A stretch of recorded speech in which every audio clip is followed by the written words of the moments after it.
this question looks a bit scary, but it's very simple to do it once you understand the laws of indices. For example, if you look at this is our base and this is the power. So we make sure that on both sides of the equation, the base is the same. So we need to convert this one into this. So this one can be written as x squared minus 5x plus 5 raised to the power of 0 is the same as 1.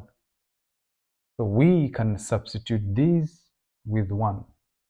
Therefore, we shall have x squared minus 5x plus 5 raised to the power of x squared minus 11x plus 30 is equal to x squared minus 5x plus 5 raised to the power of 0.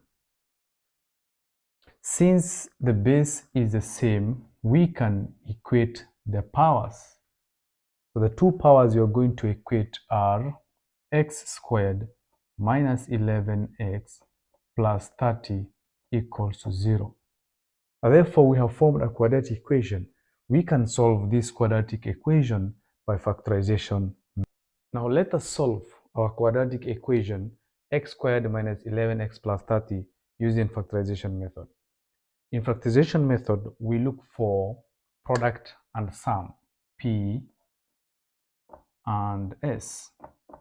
Product is the multiplication of the coefficient of x squared, in this case 1, and the constant c. So the product is 30.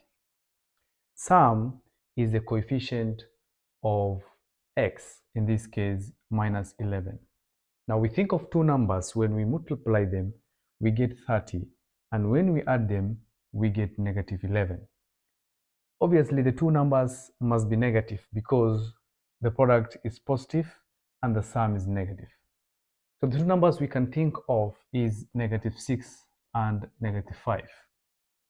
Now we are going to replace this with the middle term, but it must be accompanied by the letter x.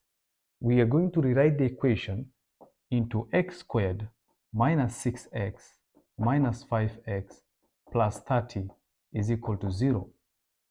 From there, we do something called factorization by grouping. Divide the equation into two equal halves. On the left-hand side, we shall have two terms on the left and two terms on the right. Then we can find what is common. On the left, x is common.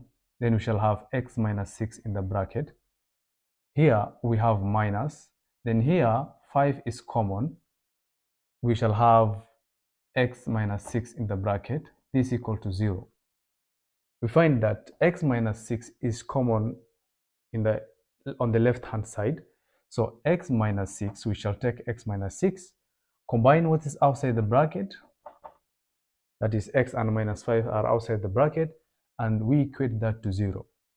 This means that the value of x is either x equals to 0 or, sorry, x equals to 6 or x equals to 5.